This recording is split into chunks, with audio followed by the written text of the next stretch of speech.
Lucy. And I'm Michelle. Welcome to another episode of Tudoriferous, the biographical podcast that examines lives in the Tudor era. And today, somebody I'm super excited about because I feel like I already know him quite a bit. John Paston. Now, which John Paston is going to be the first question? Dad. Dad. Okay. Perhaps I should have just called him Dad all the way through. We don't actually hear a lot about the John Juniors. Yes, just to remind people, if they've forgotten about Margaret's episode, that they did have two sons called John. But, yeah, John Paston has had an upgrade because we were going to do him as a cameo, but he seems to be too important for that, so we're going to do him as a full episode. And also, what with it being a cameo, I realised I'd done 26 pages, so... Yeah, it's a quick little cameo. He just popped in every 26 minutes. It would have been. We're going to do it in two parts. Okay.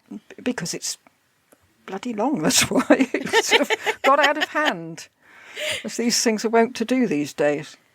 I've noticed they do that on The Rest is History. They started off doing one episode on one subject, and now I think they've done about 12 on the French Revolution. I think all podcasts go the same way. Yeah, well, you start off thinking, okay, I can summarize and get into this, but then you lose either the feel of the person or the feel of the times or the feel of the specific situation. And later, because we know so many more people, as soon as they're mentioned, you think, oh, it's him. And you need to bring in, do you remember him? It's so-and-so. And yes. Yeah, it gets longer and longer. Yeah. Anyway, talking of which, come with me, if you will, to Gresham, the home of the Paston family. The Pastons are getting ready for their annual holiday. Have you remembered the passports, Margaret? Yes, dear. And the tickets? Yes, dear. Right, John, you sit over there, and John, you sit next to him, and no arguing. Don't make me come back there. With their suitcases strapped to the roof rack and a song in their hearts, they drove away down the drive. And from round the corner of the house a head appeared. I think they've gone, it whispers, and 1,000 armour-clad men tiptoed to the back door and let themselves in. No, thank you. That's the story of the Paston's life in a nutshell. Oh, God. I couldn't imagine leaving and finding not only has somebody broken in, they've moved in too. Yes. Yes. They've moved in and got all your stuff out and sold it. Yes. What are you doing? Yes. It's mine. The Paston letters were discovered by an antiquarian who had been sent to make an inventory, or inventory they usually call it, actually, don't they? I'm not sure why for these things, but I would say inventory, of books and papers inventory. At the... I've heard other historians, I've heard proper historians say inventory. But it's not an inventory. It's an inventory. Inventory. I would say that, yeah. So is it just them trying to be posh? Like, okay, so know. if you're not a real historian, you say inventory. Yes, you show yourself up. That's your final doctorate. Is can you say inventory? We'll make a Tudoriferous decision. We're going to go with the inventory. Yeah. Right, we're a line and a half in, and what have we done? Over 5 minutes. An inventory of books and papers at the Paston family home in 1735. They came to make this inventory to pay off the debts of the late William Paston, the second Earl of Yarmouth. So he's an earl, so they really do go up in the world. Did they ever climb? Good for them.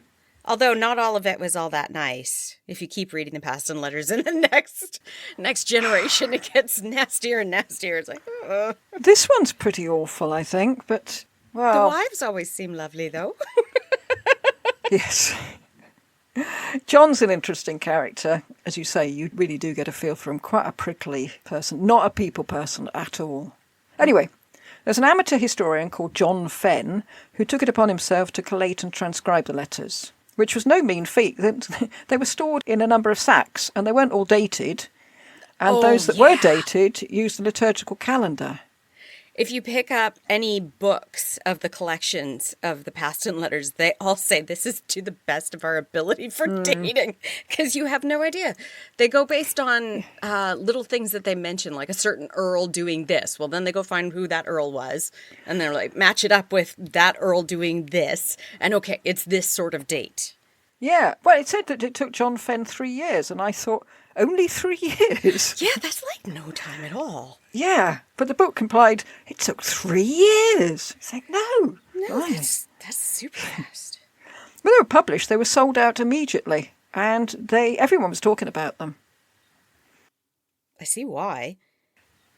Yeah, I mean, they are fascinating things. The reason for their survival was a mixture of conscientiousness on the part of the early Pastons, in that they filed them away, and slovenliness on the later Pastons, because they just never got round to chucking them out.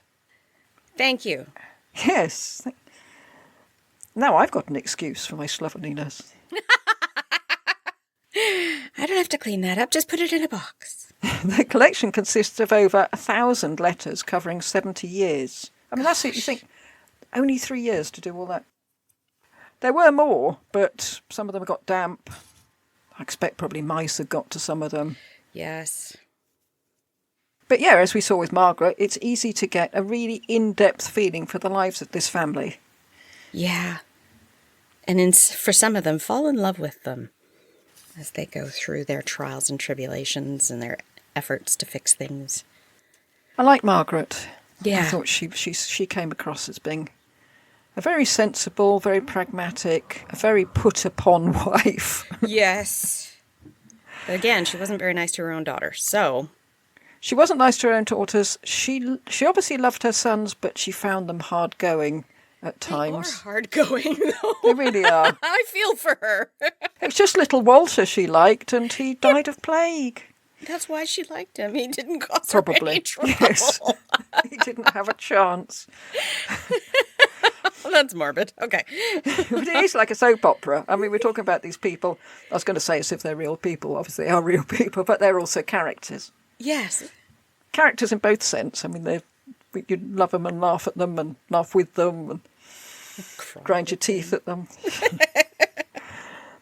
They're a Norfolk family, and as I said in Margaret's episode, that Norwich was the second largest city, but as we'd said the same about Bristol. In fact, Norwich overtook Bristol in the 15th century. So it was the second largest city.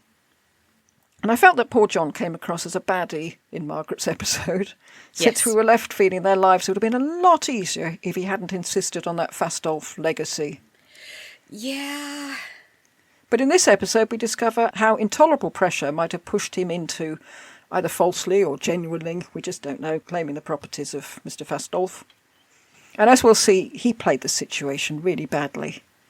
He couldn't read people, and he just tended to make all the wrong decisions based on not being able to read people. Oh, so he's me. Yes. Aren't you happy? No, I'm living. What? Really? Well, now I suppose we might say that he might have Asperger's. Ooh. Maybe. But you can't really medicalise the past. No, you really can't, especially psychological profiles. That's No. practically impossible. Yeah. But now, if someone were to tell me about this person as someone living now, I'd think, yeah, that sounds like Asperger's. John Paston's paternal grandparents had been peasants with big ambitions for their only child, William. Jeez. William's uncle helped out with the cost of sending him to London to study law. So, yeah, it seems a bit odd that his uncle was rich enough to send him to study law. But his parents were peasants, you know. One's Yeah. obviously done good. Presumably the uncle was the oldest one and he Got everything. Yeah. We actually know a fair bit about William, but we're not doing him, we're doing his son. But one thing about his career did leap out at me. He was the lawyer in a property dispute between Sir Peter Tiliol and Sir Henry Percy, which ended up as a trial by combat Oh my goodness. for a property dispute. Trial by combat is used. No, you're supposed to do that only in like slander and stuff. Yeah, I was amazed. I thought, I mean, as we know from Margaret's episode, and we will hear very much in here, a property dispute can get very, very nasty. Very nasty, very quickly. Yeah, but the stakes were obviously very high in those days. That it No led kidding. straight to hitting each other with swords. William Jeez. was as ambitious for himself, that's William, is John's dad, was as ambitious for himself as his parents had been for him. And he entered the estate of the gentry, which shows that medieval hierarchy wasn't nearly as regimented as it might seem to us. No, and we constantly talk about, if anybody talks about the hierarchy, it's how much people were pushed down to keep them out of it, which is why the new men were so, I don't know, abhorrent to people. You're not of the old aristocracy. You can't be here. But yet there was movement. Yes, and yes, we often talk about it because we're saying, well, this person bucks the trend. But there seem to be so many people bucking the trend. That maybe the trend was is there for a trend? it to be movement. It's a bit like how we constantly say, well, Henry was said to be a miser, but on this occasion, you think, he wasn't a miser. No. There's been too many occasions. By the 1440s, William had become a judge. Wow. His career had obviously come first since he waited until middle age before he got married to Agnes and started a family. But if we go through marriage treaties back then, and they were treaties, they were negotiations between families, quite often the man was waiting until he was in his 30s and financially secure to have a family. Yeah, I think he was a bit older than that. I think he was 40s, but Okay. if you're going to be a social climber to the extent that he was, you really need to get on with concentrating on your job. And also it occurred to me that he would have wanted a wife who would be Young enough to have children? young enough to have children, but also commensurate with his own status. His perceived hopeful status. Yes, so maybe he was Right. waiting till he reached the status he wanted to. And then marry into that to lock it in. Yeah. Yeah. Okay. Well, our John Paston's childhood was very different from his father's. He didn't have to work his way up from being a peasant. When he was 15 or so, he went up to Cambridge. And this was expensive, just showing how well William had done for himself. At the age of 17, John served as yeoman of the stable, looking after the king's horses. I had two questions. Why was a student looking after horses? And how did he get into the royal household? Well, the first question is a stable hand effectively would be a menial job anywhere else. But in the king's stables, it was done by gentlemen's sons. Yes. And the second question about how he got into the royal household, his father knew most of the people who were running the country in Henry VI's minority. So their paths had crossed in his line of work. Right. So he was able to say, have you got a job for me, for my little boy? Put him in an influential position to rise higher. Get noticed. Yeah. Queen Elizabeth certainly noticed the people who helped her onto her horse, didn't she? Yes. But hopefully John Paston wasn't copping a feel as he helped Henry onto his horse. Yeah. No. John Paston was now a gentleman, and so had no real need to study law, but since the law had made William's rise through the ranks possible, he was keen that his son should follow in his footsteps, and he must know what goes up must come down. Yeah, and every family pretty much had a lawyer so that they could fight all these legal battles they were constantly embroiled in. Yes, at this point, you need at least a smattering of law just to run the estate. Yeah. As well. Especially when somebody can say, well, I'm living in it now, so it's mine. Yeah. What? Well, as we'll find out, the law is absolutely no help when that happens. Nope. Agnes, John's mother, about whom we heard a lot in Margaret's episode, not all good, said of William, quote, he said many times that whosoever should dwell at Paston would have the need to defend himself, unquote, which turned out to be very prescient words. Yes. Although William was thinking of the law rather than guns and halberds and all the things that Margaret discovered that she needed. Yeah. So after Cambridge, John went on to study common law at Westminster, just like his dear old dad. Unlike his dad, he didn't wait for middle age to get married, or he wasn't given the chance to wait. Yeah, because he wouldn't have been able to choose. Not if his dad was that ambitious, he would have chosen the wife for him. He chose the wife. Well, him and Agnes chose the wife. And also, John didn't have to wait till he reached a level for choosing the wife of the level he wanted. Right. Yeah. Yeah, he was 19 when he got married to Margaret. How old was she? She wasn't a ridiculous age. I can't remember. It might have been 16, something like that. I can't remember. It's in her episode. But she wasn't one of these really cringy ones. Good. And Margaret was a good catch. Her father had died and she was to inherit the Mortby estates. So the combined Mortby and Paston estates made the Pastons a force to be reckoned with in Norfolk. And we saw in Margaret's episode that John was often away from home, and this started early, since as soon as they were married, he went back to Cambridge to continue his studies. Interesting. He did a sort of sandwich. He did Cambridge, then Westminster, then Cambridge again. Yeah. As to why the couple had 2 sons called John, which wasn't normal, although as we know the Scottish king had 2 sons called James, it may have been that it was customary to name the child after his godfather, and both the godfathers were called John. Well, I would have made an exception. George Foreman. Didn't he name all of his children George? Yeah, he named them after himself, though, didn't Yeah. he? I mean, that's just weird. Yes, it is weird. One of the godfathers might have been Sir John Fastolf, but we're not sure because we haven't got the documentation for that, but it's quite likely.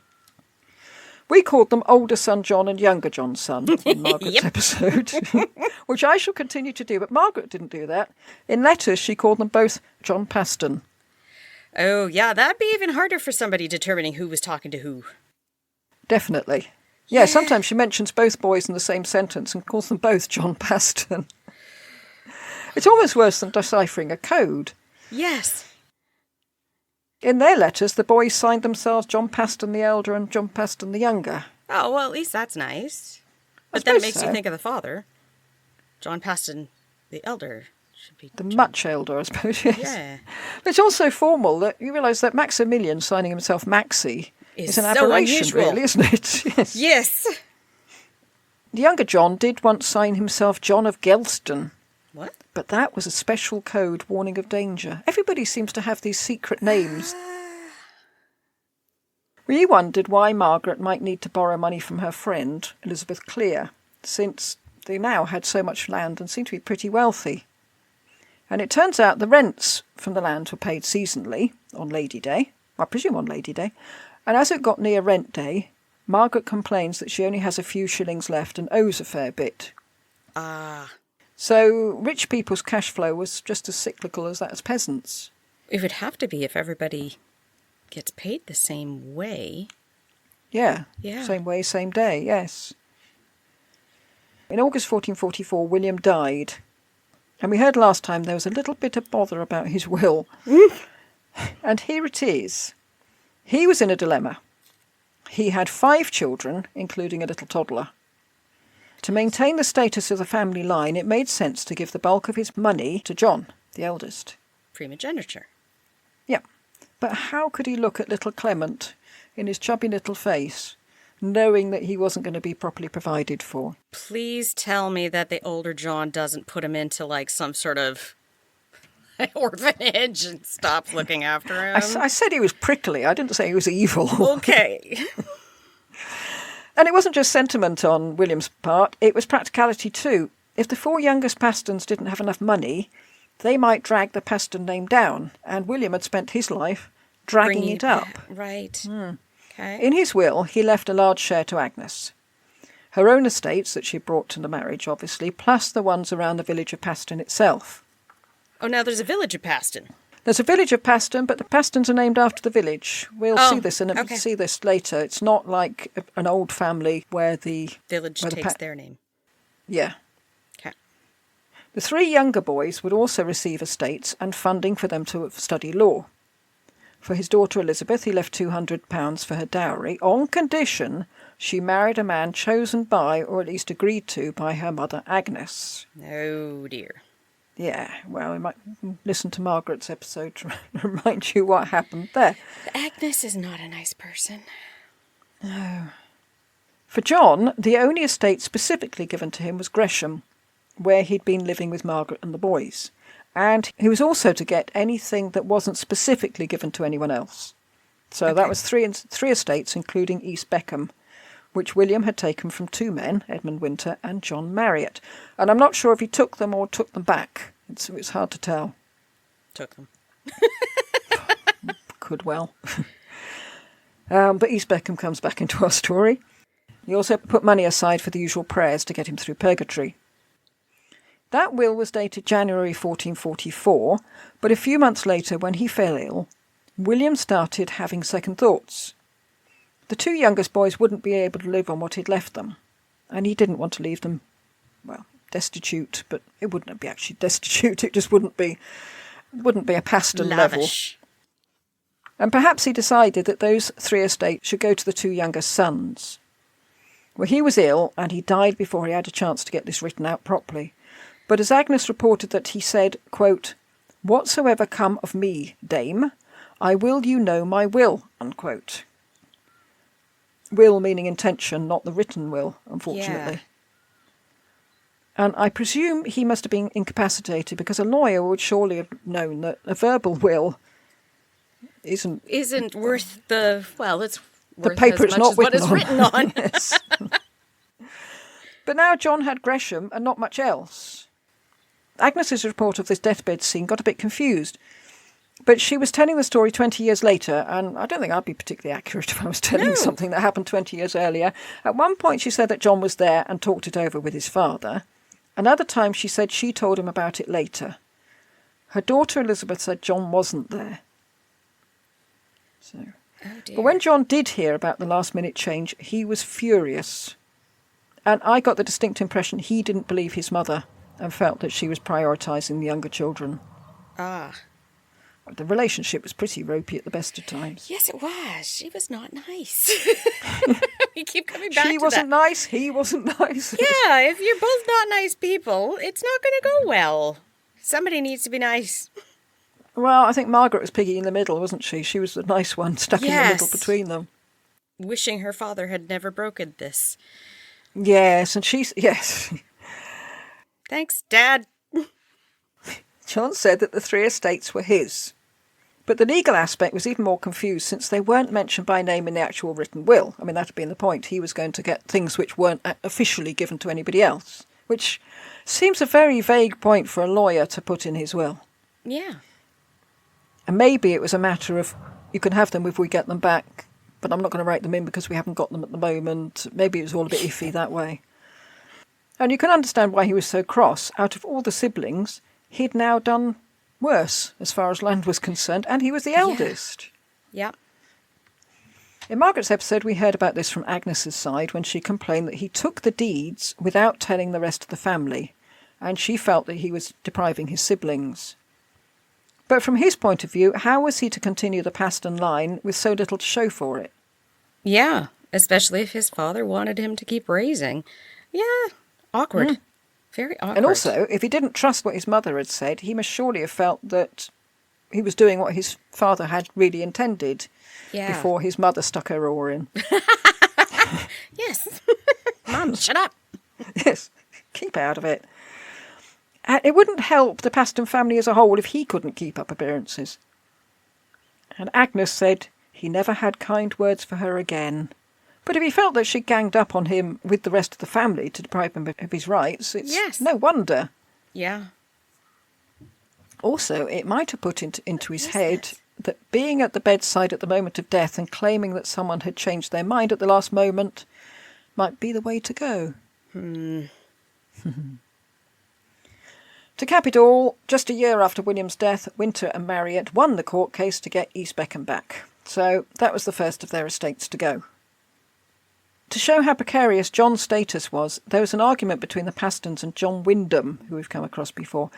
And it was more than a tussle in the courts. It was a full daggers drawn, chasing down the street type of argument between Wyndham and the Paston curate, James Gloyce.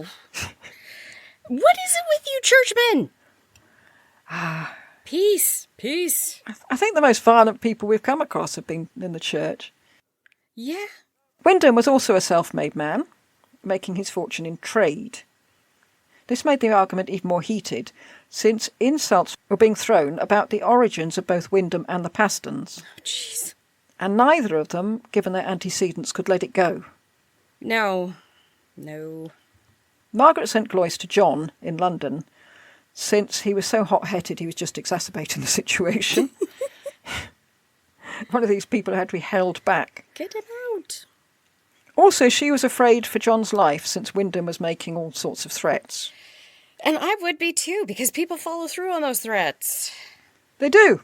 Well, maybe she thought Gloyce could protect him. I mean, he's a curate. He's not a bodyguard, but... But he chased somebody with the knife, so yeah, we're okay. Yeah. Seems a good choice. And when we heard that Agnes and Margaret were called common whores in the street, it was this dispute that got to that stage. But it's interesting that two self-made men should have put themselves in a position where they have to defend their self-madeness and so bring attention to it. If you're standing in the street shouting, "You're a commoner, no, you're a commoner," it means everybody now knows. The main problem was that both sides made free with the word churl, and that's an insult that cannot be ignored in their circumstances. It has legal aspects. Yeah. I always forget that being called something can actually change your circumstances. Yeah. Well, we'll come back to churl later and what the problem with it was. What was worrying was the thought that would anyone have dared make these comments when William was alive? And it may explain John's actions later, that he was desperately trying to stop his family sinking back down. The ramifications of this had been made clear for Agnes, because the local vicar had agreed with William that a road could be moved so the Paston's house got more privacy. Okay. When William died, the vicar went back on his word. Ah. Yeah. The bickering that followed meant that relations between Agnes and the rest of the village were soured. Yeah. Everyone comes across as being so touchy, but you had to be. Yeah, because spoken word could sometimes turn into law. I mean, when they were trying to determine who actually owned what, they weren't looking at papers. They were going to other people and saying, how long have you known this to be in this person's family? And who do you think owns it? They actually went for opinion. Yeah, if you've fallen out with them, you're going to choose the other person, aren't you? Yeah, it's just mind-boggling to us that I could have a title, I could have something in my hands, and somebody else could say, well, no, this person's owned it for ages. It's theirs. And they would consider it. Yeah, character references were very much more important. And in this case, it would be an ownership reference. When we were hearing in Margaret's episode that they were constantly facing challenges to their rights to the property, this was mainly because they were new money. The land they hadn't been in their family for generations, but had been bought up recently. At a time when no deeds as we recognise them was around, it was so hard to prove ownership because they hadn't been there for many, many years, and their neighbours would say so. Yes. Well, who owned it before? These people did. Well, they must still have ownership. No. Oh, no, I bought it. Yeah. The next problem was a man called John Hayden. And it's interesting how many of these self-made men changed their names, because Hayden had been Baxter, but a Baxter is a female baker, so that's a trade name. Oh, I didn't know that. Yeah. Oh, I'm a Baxter. Okay. But the new money people, they didn't want to be known as after a trade name. They wanted a place name. So that's why William Paston changed his name, and Wyndham did his, and Baxter changed to Hayden, because he lived in the village of Hayden. Right, because the nobility, really, you're the Earl of Norfolk or the Earl of Surrey. You're not named with an actual, job name anymore. No. No, and lots of villages have names like Hatch Beecham, after the Beecham family, or Curry Mallet, after the Mallet family, one of whom signed the Magna Carta. Oh. Hayden was Edmund Winter's son-in-law, and that was the man who'd just taken back East Beckham. And the problem was that Hayden was building up an estate by buying all the property around his village, and this was also Paston country. Gresham was just 3 miles away. So there was a lot of overlap. Fences make good neighbours. Make sure the line's very delineated. Well, John Paston needed Gresham. Not only was it the home of his family, but it was the only one that had been given to him on his marriage. So it wasn't dependent on his father's will. Okay. If he lost Gresham and if his siblings disputed him taking those other estates, he could be left with absolutely nothing. Jeez. Way to set family against family. Yeah. There's no reason to think he would lose Gresham. His father had bought it fair and square 20 years earlier from the Mullanes family. Okay. And they were a Buckinghamshire family. They were a long way away, so there's no reason to expect any trouble from that quarter. But... But. There's always a but. There's always a but. While Mullane was at Henry VI's court, he met John Haydon, and presumably Haydon put the idea into Mullane's head. I'm afraid there are a lot of names in this. But suddenly Mullane had sent a posse of men to Gresham. To take control of their property. Yep, just to take it away. John and Margaret were away, so Mullane's took Gresham. Yep. Just took it. This is mine. Yeah, by the time the Pastons heard about it, it was too late. Gresham had gone, just like that. And if Gresham could go, the estate that had come to John as a wedding present, effectively, how much more vulnerable were their other estates? Gosh. John should have been quite safe. There was no doubt that Gresham had been bought legally. However, what Mullanes and Haydon had was friends in high places. Namely, William de la Pole, Duke of Suffolk. The father of the boring John de la Pole. He will get his comeuppance, as anyone who remembers the stories of the de la Pole Poles will remember. De la Pole was Henry VI's chief minister, which, given Henry's lack of regality, if that's a word, meant that he was pretty much running the country. Mm-hmm. And he was certainly a very powerful figure in East Anglia, although he was based in Oxfordshire, since it wasn't so easy to get to London from Norfolk. So he needed a local servant in Norfolk, and that was Haydon. Oh dear. So Haydon had both the Mullanes family and the Duke of Suffolk watching his back. And who did Paston have? No one. Jeez. Again, don't want to live then. No. The only thing John could do to counteract the power of Suffolk was to find someone powerful of his own. There was John Mowbray, the Duke of Norfolk. And the Duke of Norfolk was definitely a name to conjure with in later years. But at this time, he was pretty much swamped by the power of Suffolk. Yeah, well, if he's the main person for the king, there isn't anybody higher than him. No.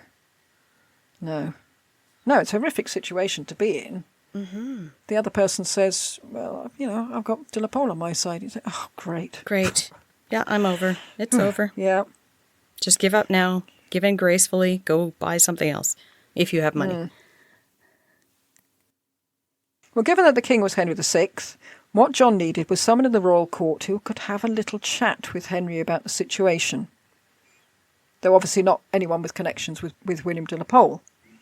He set his sights on a man called Thomas Daniel, a man who, in these very unscrupulous times, was in a different league of unscrupulousness. Oh, no!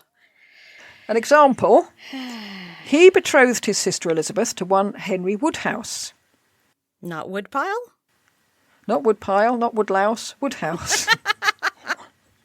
Woodhouse, presumably at the suggestion of Daniel, signed over all his property in trust to his future father-in-law, expecting it to be resettled on him and Elizabeth once they were married. Oh, you're an idiot. I'm not sure what tale Daniel span about this. Okay, so this is a learning lesson for everybody. This is the same sort of thing when you're dealing with a contractor. You never give them all the money up front. You give them the money for supplies, and that is it. Yes. All of that is gone. You have nothing now. It has gone, now. Because Daniel then announced that Elizabeth was married already and kept all Woodhouse's property. Oh! So that's the sort of man that John Paston had decided to ally with. Oh, what a... Ooh. I mean, he might seem a good choice if you ignore his morals. He was Sheriff of Norfolk and Suffolk. And he was trying to bring Suffolk down in East Anglia. Oh, okay, yes. Paston was hoping to encourage those who were dissatisfied with Suffolk, which was many people. And he was trying to encourage them to side with Daniel, which would make his case stronger. If I were Paston, I'd be very worried that Daniel would manage to get Gresham back and then just keep it for himself. But, needs must, I suppose. Yeah. On paper, it seems like a good idea, siding with Daniel. The enemy of my enemy is my friend. Yes. But as time went on, it was beginning to seem as though Daniel was spending much more time with his own advancement than he was on Paston's case, which is fair enough. I mean, you do put yourself first, I suppose. Yep. Also, once the Pastons were known to be allied to Daniel, all of Daniel's enemies, of whom there were very many, now automatically became enemies of Paston. Which isn't great. Yeah. So I'm not sure this was a very good bargain. No. John had gone from having Hayden and the Moleyns and Wyndham on his back. Now he's attracted the attention of many more people and more powerful people. But I don't know what else he could have done. Moleyns had stolen his house. He had to do something. Yeah, but... awkward. Very, very awkward. One of the people who became aware of the Pastons was Sir John Tuddenham, and he was the brother-in-law of Henry Woodhouse, this gentleman who'd been offered Daniel's sister, only to have her whisked away along with his inheritance. And so he was not likely to look kindly on anyone who'd sided with the man who just defrauded his brother-in-law. No. And he didn't. He kept picking away at the Paston state in a sort of mean little ways. Oh, man. He outlawed John Shepherd, for instance. And this is where Weregild started coming up to get this kind of thing to stop. You know, it is true. We see at times where there's stronger kings, less of this happening. Yeah. I did wonder if this had been happening under a stronger king, whether it is all down to the fact that Henry is such a weak king. Well, in the end, if it becomes a legal matter that can't be settled, you can appeal to the king. Well, they don't have anybody to appeal to. You'd be appealing to They have to appeal to William. Yeah. Yeah. So Which isn't going to get you anywhere. Scoot. I don't know what John Shepherd had done. I mean, maybe he'd done something absolutely terrible, but this is what this man was doing. He was sort of making Paston's life irritating. Irritating. Yeah. That's more than a little irritating. It is. Well, probably worse for John Shepherd. We don't know where he went. And these people don't know how to control temper, so I could just imagine the temper tantrums being thrown. Oh, I should imagine life was exhausting. Yeah. Every single moment, it's not just an affront that you're dealing with. It's the possible penury. You're going to end up poor and starving. Gosh. Well, yes, because on top of it all, because Mullane's people were living at Gresham, they were collecting the rents from the tenants. Yeah. John was severely out of pocket because of it. Yes. And because of this, Mullane's was in no hurry at all for the case to make its way through the courts. He knew he hadn't got a legal leg to stand on. But I get all of this until then, and more often than not, they don't make me pay it all back. I win no matter what. I doubt they'd make him pay it back. Nope. Yeah, quite often they didn't. At least any of the court documents that I was going through for the Empson and Dudley stuff, they never had to pay anything back, even when it was their own personal stuff, like not related to the crown. They didn't have to pay it back. They just had to give back the property. Yeah, they'd say, you got your property back. What are you complaining about? Yeah. You only lost income for 12 years. It's not a big deal. Well, John even went to Buckinghamshire to confront Mullane's, which was quite brave. Yeah. But to no effect. I don't think Mullane's would even meet him. Probably not. Yeah. I'm assuming that John's father had driven into his son the idea that law was everything and everything should be done through the courts, but that just wasn't working. He was doing all that, and nobody was taking any notice of him. So John decided on a bit of direct action. Not direct on his part, because he was in London, but on his family's part. And this was where I got annoyed with him in Margaret's episode, because he sent Margaret and the boys to move back into Gresham. How? Not into the house, obviously, because it's full of Mullane's. Yeah. I sort of see it as Toad Hall when the weasels took over. Oh, dear. Yeah. Yeah, it's very brave on Margaret's part, but I felt it's too big a risk for John to have taken. Yeah. With his family. Children. Well, they moved on to the estate, and Margaret demanded the rents from her tenants, since it was a good indication as to who owned the property. It was whoever the rent was paid to. Mullane's men started panicking and started stockpiling weapons. And this is where we hear of that letter that Margaret wrote to John, asking him for weapons too. Crossbows, poleaxes, body armour. And a girdle, because I'm pregnant again. Yes. A pound of almonds and a pound of sugar, because, well, life goes on, even in those circumstances. Yes. By all accounts, Margaret took all this in her stride, but others were afraid for her. Her Uncle Philip came to see her and was horrified that all the servants were in body armour and carrying weapons. But it was very obvious that he couldn't wait to get away and left as soon as he politely could after lunch. Really? Well done. Yeah, no, I won't have pudding. No, it's fine. I'm on a bit of a diet. I think I'll pop off now. Yeah. Yeah, I know I meant to stay, but I got notified that I have to go do something. Messenger? Oh, no, that's okay. I can go by myself. I need to be there present. Yeah. Yes, and luckily I'm telepathic, so the fact no one came to the house, you don't read too much into that. Yeah. Well, he promised to come back within a week. He didn't. And no, because a letter arrived with a long story of how Philip's horse had tripped on the way home, and he'd had to get another, and while the man was saddling his horse, Philip had stepped aside for a quick pee. It's very detailed, this letter. But while he was doing that, I'm not quite sure what the horse did, whether it ran at him or swung round or something. But whatever it did, it broke Uncle Philip's hip. So sorry, I'd love to come and help you, but I'm completely incapacitated.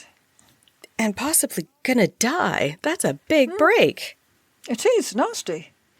Margaret sent a letter of condolence, but no one else was sure about this, and several people came straight out with it and said that Uncle Philip was a coward.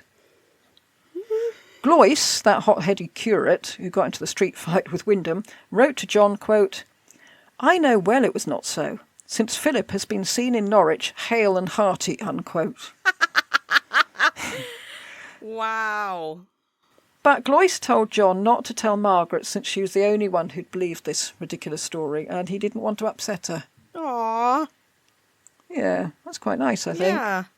It's not often we come across moments where people actually Think of somebody put else. themselves in somebody else's shoes. Yeah. Soon after that, Maligne's men came with 1,000 soldiers.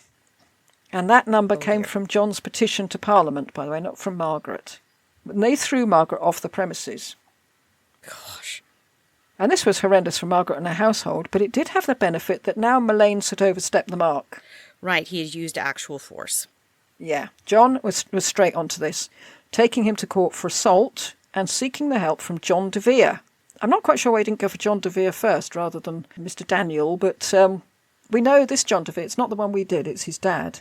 And we know he liked to keep a low profile up until the point he was executed for treason. Yeah, low profile. Up to that point. So maybe he wasn't at court enough, and this Daniel bloke was. Mm-hmm. But de Vere was Justice of the Peace, and de Vere turned up the very next day after the assault. So I'm not quite sure how... I mean, he must have heard about the assault separate from John asking him to look into it, because the very next day he wouldn't have got to John and then back again. But Maligne's men wouldn't let him in. You don't do that to them. You didn't. That's the law. So de Vere went to the King's Bench to explain the situation. So he was a useful man to have on Paston's side. Yeah. More useful than Daniel. Yeah. The Pastons were losing support from their own tenants. And it wasn't that the tenants disliked the Pastons. But right now they've paid fees to two people. Well, if they sided with them, they were persecuted with lawsuits and threats of violence from the Maligne's men. So it was far better just to knuckle under and pay the money to Maligne's men. So John went to Parliament to seek redress. I did feel sorry for him. None of this is his fault. His house was stolen. Despite being under great threat herself, Margaret was worried greatly for John in London. She told him not to eat or drink with Maligne's men in London, even if they seemed friendly. I mean, either she was treating him like a child, really, or she was desperately or he was quite naive. Oh. I mean, would he eat or drink with Maligne's men? Oh, I don't know. I suppose if they said, we need to negotiate, let's go out for a Chinese Maybe or she's something. one of those wives that's really pretty and young and they dote on her, but she's dumb. Except that's not what I got from her letters. No. I think that she might have a low opinion of John's ability to read people. That's his problem. He can't read people. And so if someone comes along and says, we're your friends now, come out to dinner. Oh, of course. He that's might do wonderful. it. Whether he would or not, but obviously Margaret thinks he might. Mm-hmm. And it says much that although she had given birth to their daughter Marjorie a while before, not very long before, there's no mention of that in the letters. It's all about their troubles with the Maligns. It's put everything else sort of on the back burner. Well, yeah, you kind of need to have an income to eat. Yeah. John was having very little luck with Parliament. He submitted a petition to the king describing the assault and saying that they had lost £200 worth of stuff. Margaret had put it at 100, which makes me think that John was doubling all the figures before he presented them to Parliament. So when we hear about there being Maligne's men arriving with 1,000 soldiers... It's probably 4.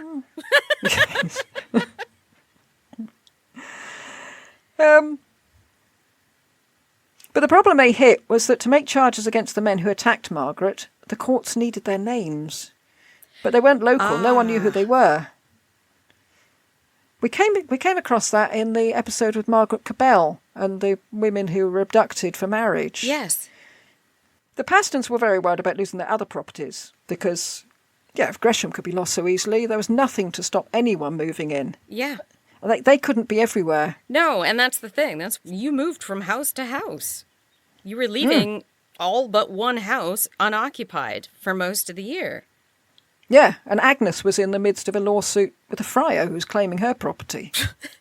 Great. Now we've got a friar demanding the property. What the heck?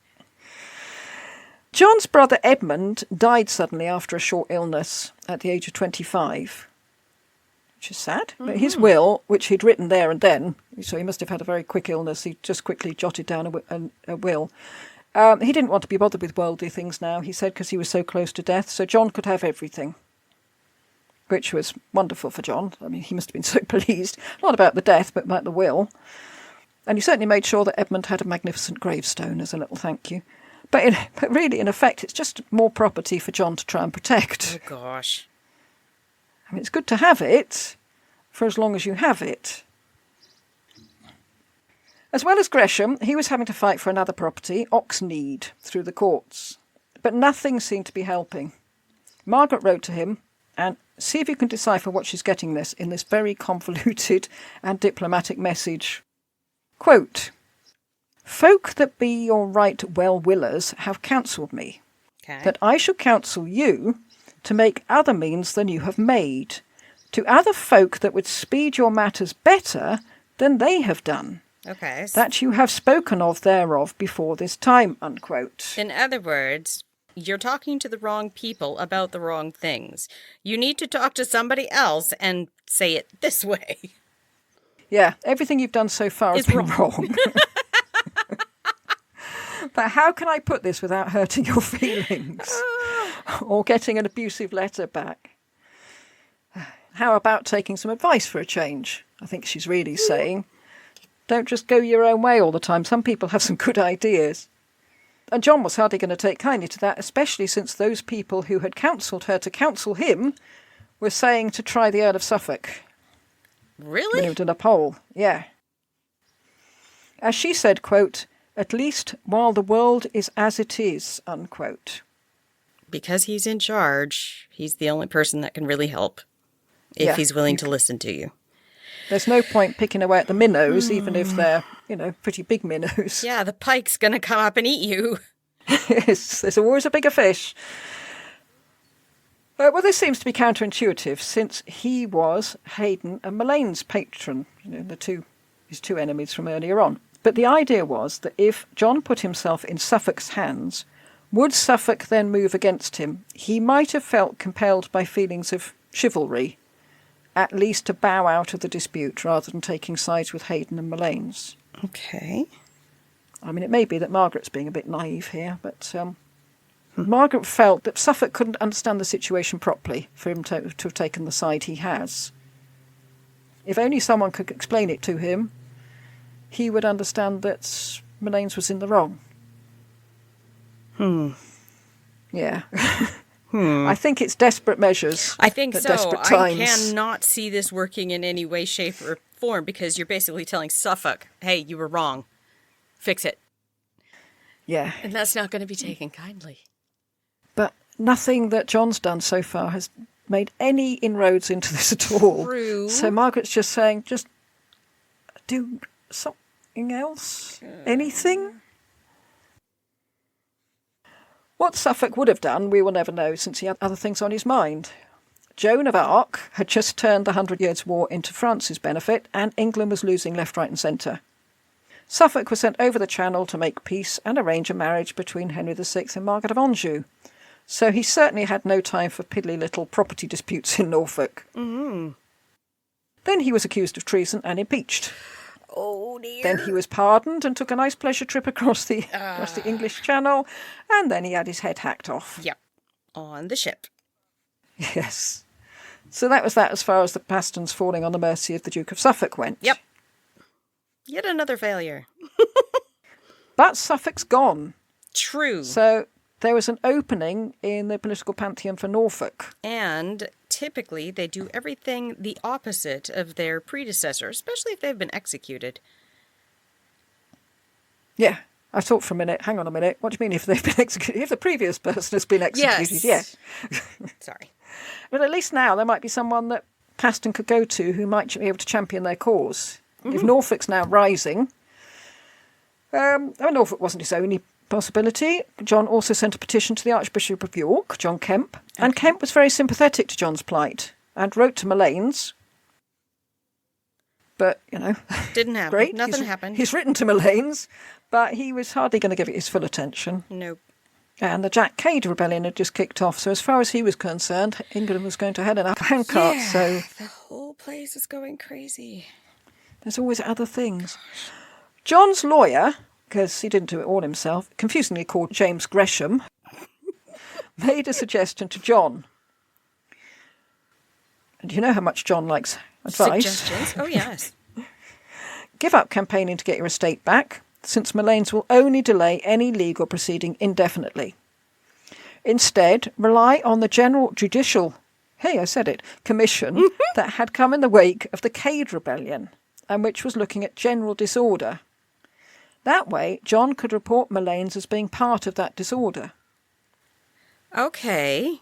Stop making it personal. If it becomes something that he's doing against the country, then it becomes more important to the people who are in charge.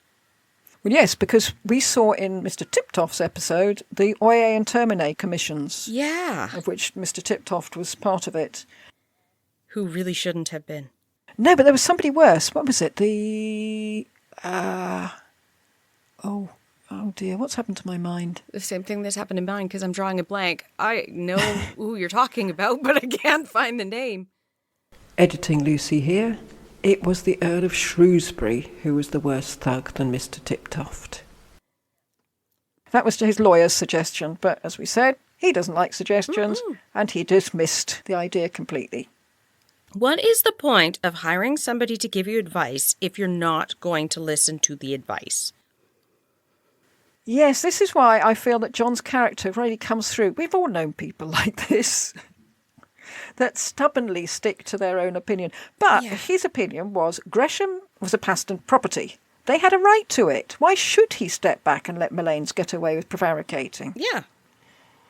Quote, before this time I have agreed to put it in 2 judges, so they would determine by our evidences the right, moving neither party to give other by any means, but only the right determined. He was fully to be recompensed, that has right, unquote. So, from what John is saying, he is in the right, he has the right, he surely should win. Right. That was unintentional. But unfortunately, that's not what's happening. And he's still sticking to it. John's looking at the case in isolation.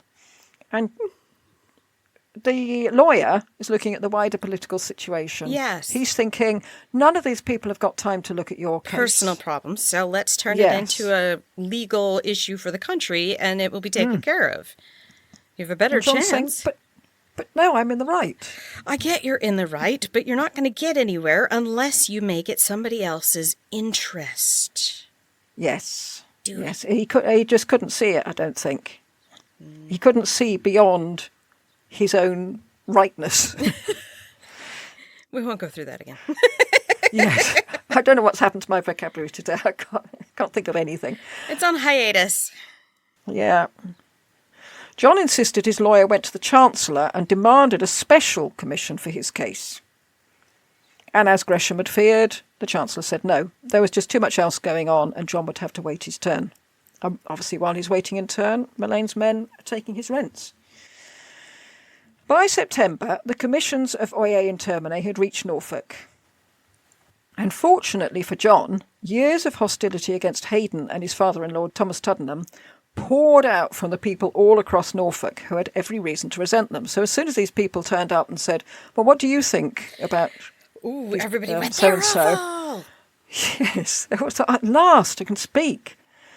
Yeah, they perverted justice, extorted money. They'd even committed treason when Hayden said the king had no right to Normandy and that Calais was too expensive to hold on to. Whoops. Although that was harder to prove, obviously. Although it was true. Fastolf's men brought complaints against the two of them, alleging various wrongs done to Fastolf himself. And Fastolf always takes things very personally. He always assumes that he's the only one that's being put upon. And finally, John was able to put his case concerning Gresham at the place, not the lawyer. The panel judge in the cause were the Duke of Norfolk, the Earl of Oxford, De Vere, and William Yelverton, a friend of Fastolf, and the grandfather of the William Yelverton who would later marry into the Paston family, as we heard in Margaret's episode. So things are looking up at last. Yes. Would they at last be able to get their home back? I hope so. No. No, of course not. No. Of course not. The brakes were slammed on when Malignes obtained a royal letter saying that proceedings should be halted until he could come to Norfolk, until Malignes could come to Norfolk. What? Why? Oh, to defend it. He wanted to be there to defend himself. Obviously, he had no intention of coming to Norfolk. Nope. And it was just prevarication again. He did agree to arbitration, but John and Malignes had different idea of what arbitration consisted of. John thought the case would be put before an impartial jury. Malignes assumed that he'd be able to choose who would arbitrate. So I think John has understood the word arbitrate better than Malignes had, but obviously Malignes was just... Yeah. Everything he can to keep his ill-gotten gains. Yes. I mean, if the guy does that, what makes you think he's going to behave fairly in an arbitration? He's not. He's a bad guy. As soon as the court said, no, Paston can have the house, Malignes would probably just go and take it back again. Yeah, well, he had it. Nothing to stop him. He him. had it for 5 minutes. And then prevaricate again, Yep. collecting the rents. Yep. In the meantime, Thomas Daniel, who was meant to be Paston's patron, remember, was doing to members of Margaret's family what Malignes was doing to John. Oh. So there seems to be so much about that. It was amazing that anybody got to keep hold of their property. No kidding. But sometimes there are good buts. In the autumn of 1450, there was a new kid on the block. Richard, Duke of York. And he was very well liked in York and up north. He was. Unfortunately, we're not up north, we're in the east. Yes. But I'm saying that if he was that well liked, maybe he's going to do good things here. Yeah, maybe. Yeah, he comes across as being quite a sensible person. He was liked in Ireland as well. Mm-hmm. So, yes, fingers crossed. And he'd managed to remain untainted by the whole fiasco in France. And so he aligned with the House of Commons in accusations of treachery to all those who'd been part of this fiasco, including Thomas Daniel. Okay. But would John Paston now be dragged down by his association with Daniel? Oh, no. Just when you think, great, the bad guy's getting it, suddenly think, oh, no, hang on. I was with this bad guy. Now there was a scramble to keep on the right side of the Duke of York. Hayden and Tuddenham paid £2,000 to secure the position of sheriff to someone who'd be sympathetic to their cause. Hayden appeared before the King's Bench to plead his cause and was horrified that instead of getting all the political assets he wanted, he was given a rocketing about how he'd treated his wife. Yeah, that must have been a surprise. Yeah, what the hell? But John must have been delighted to hear that Malignes was, quote, sore out of grace, and that my Lord of York loves him not, unquote. Yes, maybe I have a chance. Yes, finally. And there were rumours that Maligns was heading for Norfolk with 100 men. I can hear pretty birds on your side. At a point, the rooks have shut up. Yeah. That's when you can hear the birds, so you realise they're funny, the rooks. They all call all day, and then suddenly they shut up. There were rumours that Maligns was heading for Norfolk with 100 men, but he'd not set foot in Norfolk since taking Gresham, and is very unlikely to now. John was recommended to cultivate the friendship of De Vere, the Earl of Oxford. So things are looking better. He's got De Vere, he's got the Duke of York. Things are looking good. Yeah. But John didn't know where to be for the best, really. I berated him for leaving his family to protect the properties against marauders, but his advisers were telling him he'd be most useful at Parliament.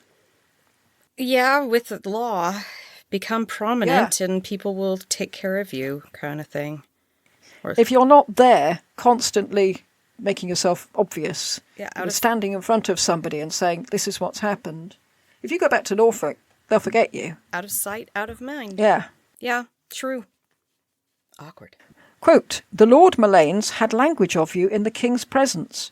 Your absence does no ease here, unquote. So what his advisors are saying is, if you're not here, the only word is going to be Maligns. Yeah.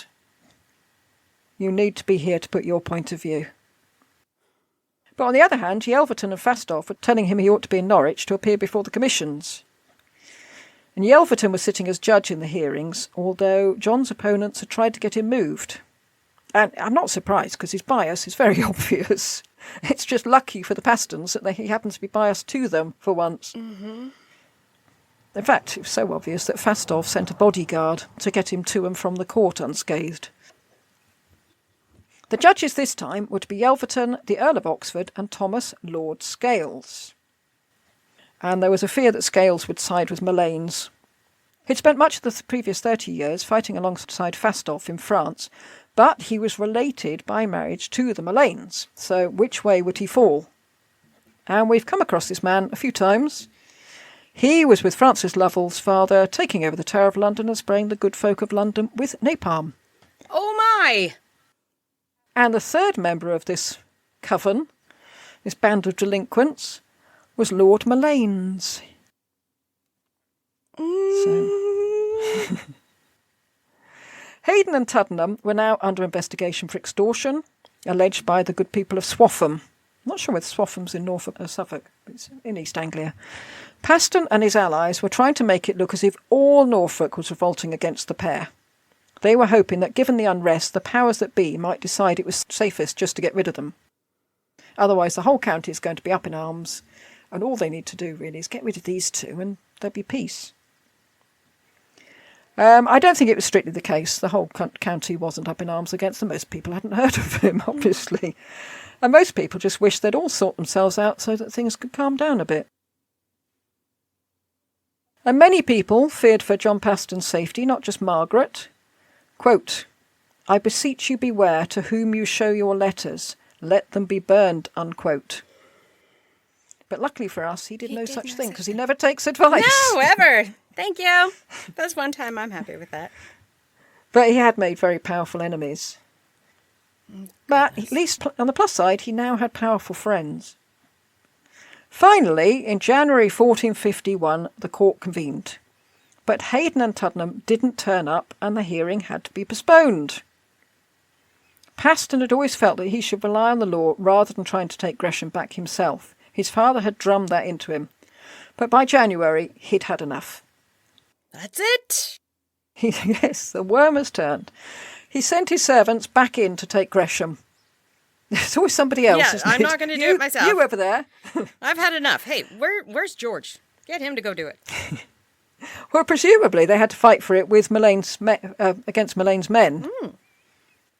Although, he said, quote, the manor is so decayed by the Lord Maligns' occupation that where it was worth to me 50 marks a year, I could not now make it worth £20, unquote. Wow, they just decimated it. Well, I guess take out what you can while you can. Yeah. Yeah, there must have been a constant stream of carts going out through the back door, I think.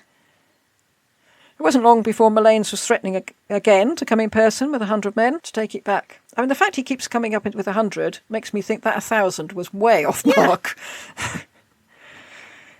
John didn't expect Margaret and the children to go there, thankfully. He didn't want to put his family in danger. But the problem was that it was impossible to get tenants. Yeah, who's going to put themselves in the position of being attacked? It was just too dangerous, too precarious. Unfortunately, those who had accused Hayden and Tuddenham of treason were now themselves being charged with treason, for charging Hayden and Tuddenham with treason.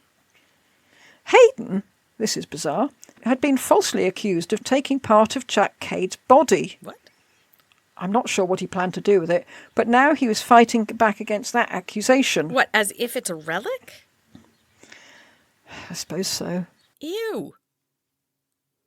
Yeah, they're a funny lot, weren't they? Gross. That would be like people when Martin Luther King was killed, taking bits of him and putting it all over the place. Ew. Yeah, I suppose it's a souvenir as much as anything, isn't it? Oh, dear. Well, yes, I was there. I mean, now we might get a T-shirt. Yuck. I have his finger. They were a lot less squeamish in those days. There were rumours all over Norfolk that Hayden was so in with the king that he was going to be knighted, and those who testified against him are now in a panic that he'd come back to Norfolk stronger than ever. Yeah. Margaret wrote to John telling him that those tenants they'd had at Gresham were terrified of what was going to happen. Give them more wine. Everything was just so up in the air. But there was some good news. Hayden and Tuddenham said they'd definitely be in court at the next session to answer Paston's accusations. But would those who had been so vociferous about them when it looked as if they were on their way down still agree to testify now? Yeah, especially when they're face to face. Also, neither Scales nor the Earl of Oxford would be able to preside. Instead, their place was taken by John Prissot, who was known to be very much Team Hayden. Oh, wonderful. Yelverton would still be sitting, but so that was one for each side. Preston was obviously partisan, quote, and took them by the nose at every third word, unquote. I think he's meaning that they kept butting in to make comments whenever any of Paston's people were trying to talk. But then again, Yelverton was very biased too. Prissot then announced that the sessions would move to Walsingham and that Yelverton will be replaced by Scales. So we're still not sure quite which side Scales is on, but the fact that Prissot has decided to replace Yelverton with Scales implies that he's on the other side. In Norfolk, the vote was pretty equal, but Walsingham was Hayden and Tuddenham country. It was reported back to John, quote, "There is a great press of people and very few friends as far as we can feel yet," unquote.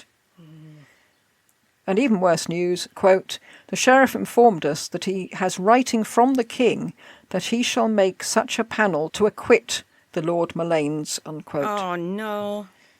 So it is a foregone conclusion. The hearing was a disaster for the Pastons. A servant of Fastoff wrote to his master, quote, "It was the most partial place of all the shire, and thither were called all the friends, knights and esquires and gentlemen that would in no wise do otherwise than they would." Let's go on the side of the other side. "And the said Tuddenham, Hayden and other oppressors of their sect came down hither, as I understand, with 400 horse and more.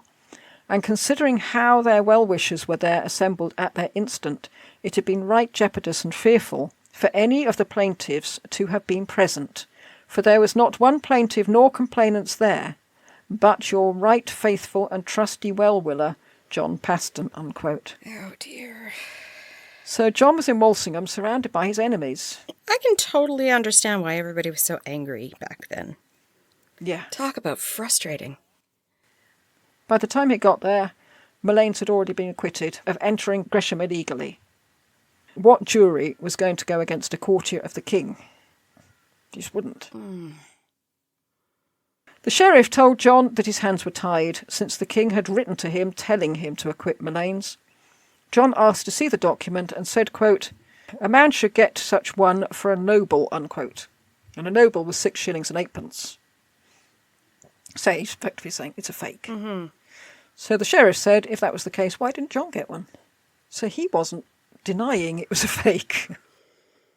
It was all up for John. He was reduced to negotiating with Malaines for the stuff that had been looted from Gresham. So buying back his own property. God. Also, the Duke of York's popularity had gone nowhere. It was Edmund Beaufort, the Duke of Somerset, who was the king's favourite. Lord Scales and the Duke of Suffolk's widow, Alice Chaucer, were in the ascendancy in East Anglia. The Duke of Norfolk wasn't finding it as easy as he'd hoped to increase his own power in the area. You know what? I'm surprised at one thing. I didn't realize Alice Chaucer was still influential after she became a widow. This sounds very much like she was. Influential and quite unscrupulous, I think. Oh. Yeah. Darn.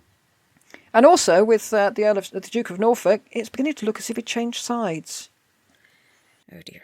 So, yeah. John stayed in London to try and pick up the pieces.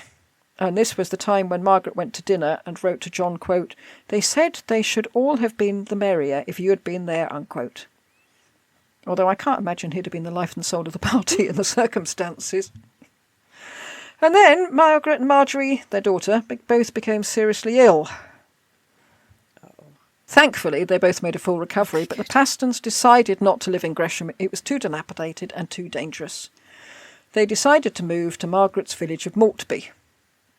But while they waited for the work to be done on the new property, they stayed in Norwich, in a place which Margaret told John was too small for his men and horses, and they'd have to find somewhere soon. At least they're writing to each other about Other stuff? They're not...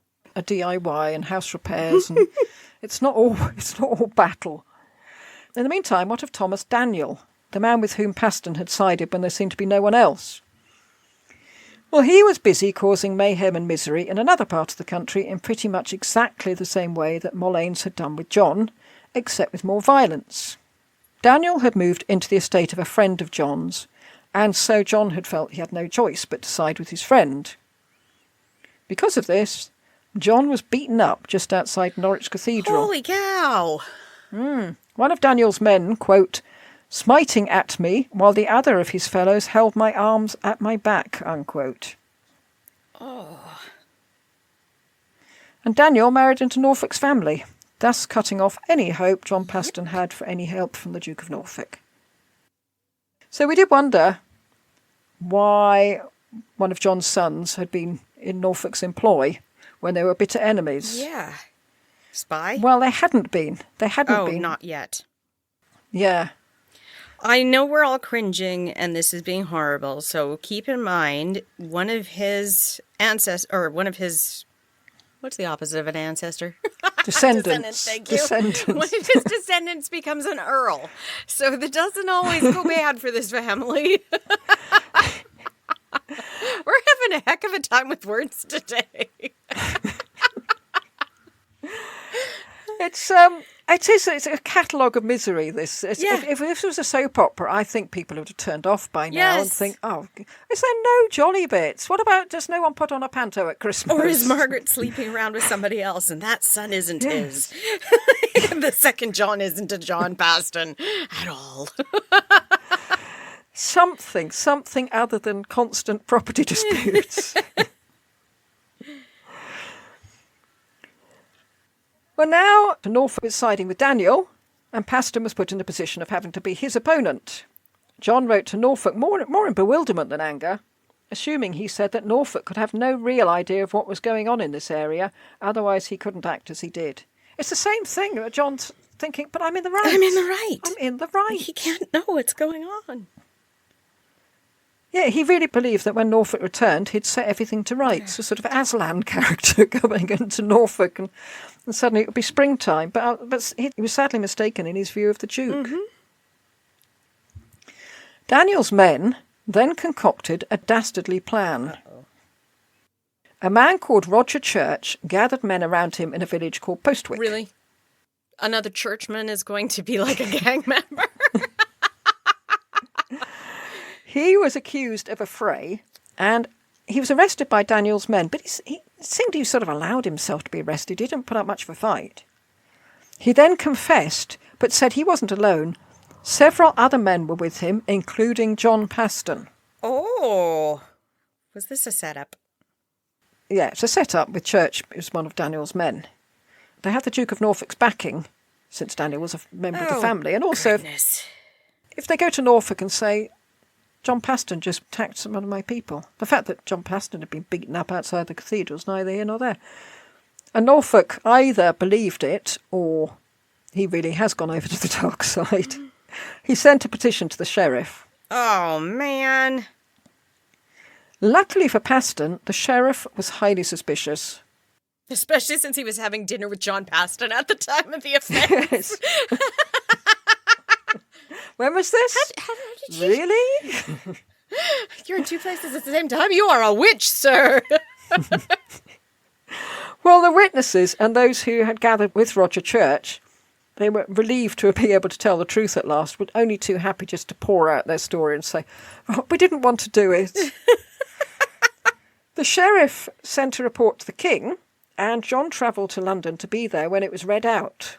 So one beacon of light in this miserable story.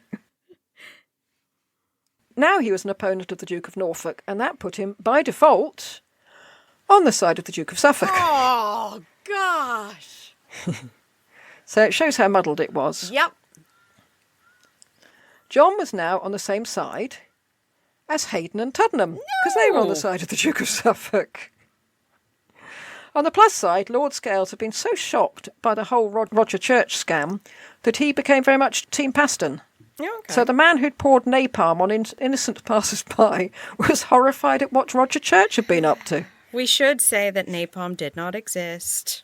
No, it was some... pitch tart. Some acidic stuff that was sprayed. It was nasty Pitch anyway. And tar. Oh, and today on not finding any sort of word to come out of your mouth is... Don't worry, complete lack of ability to talk is no great difficulty on a podcast, an audio podcast. Oh, wow. John was in London preparing a petition against Thomas Daniel's men, particularly having been slandered by Roger Church. He was a lawyer, but I wondered if he ever had time for lawyering other than his own cases. He's busy. We heard that he was Fastolf's lawyer, but his own stuff must have been a full-time job, so... Yeah, he must have spent all his time just doing his own and Fastolf's. Yeah. John was definitely not alone in battling against the powerful forces that would take his land. This was unbelievably common, with Thomas Daniels and the Duke of Norfolk's men turning up in Walsingham to intimidate witnesses and juries. Jeez. And we heard how annoyed Margaret got when John forgot the shopping that she'd asked for. Where are my almonds? Well, she put in an order for a girdle for little Marjorie, which John had forgotten to get. But really, can you blame him? No. I mean, yes, Marjorie needs to be clothed, but his mind must be on many other things. Daniel then turned up in Suffolk with his men and tried to hijack the election of MPs to get himself elected. It was pointed out to him that he couldn't be MP for Suffolk since he didn't own any land there. But he really believed he'd be able to do it just on intimidation alone. Okay. So that's the sort of person that Paston is up against. And the Duke of Norfolk just seems to be doing his bidding. Why? What do you have on him? Not sure.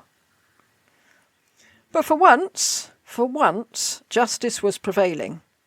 The assizes found the Duke of Norfolk's men guilty of violent affray and even treason when it was said they wanted to kill the king and put the Duke of York in his place. I'm not sure if that was true. That might just be a useful ploy to clobber them with something really serious. Although the likelihood they'd ever be convicted was a remote one. But it did mean that Daniel and the Duke of Norfolk couldn't just go marauding around the county any longer. Okay. For the first time, in a very long time, the Pastons were able to concentrate on domestic issues. Really? Like finding timber for the renovation of their house, and finding a husband for John's sister Elizabeth, who was busy being beaten black and blue by Agnes, because she wanted to marry somebody else. Yeah, who her mother didn't like. I'm so glad I have a nice mum. And then Henry VI had his mental collapse, and the Duke of York was there ready to take over. And York's rise was another rare bit of good news for Paston. Thomas Daniel's star was fading. He broke from Norfolk as they found themselves on either side of the Duke of York debate. He was outlawed after he failed to turn up to a hearing for a debt of £100 to the Earl of Oxford. Tuddenham and Haydon were losing ground too, but the icing on the cake was that Malign went to France, where he was captured and held prisoner for 6 years. Ah, comeuppance! And then Sir John Fastolf moved into the area, now that his home Caister Castle was finally ready. So for once, John seems to have more friends than enemies. Oh, peaceful. And on that happier note, we'll end it for this week and take up the story next week. Yay! Not some sort of dire prediction. Everything's lovely with flowers and butterflies from now on. Of course. Yeah. And puppy dogs. See you next week. See you next week. Goodbye. Thank you for listening. Goodbye.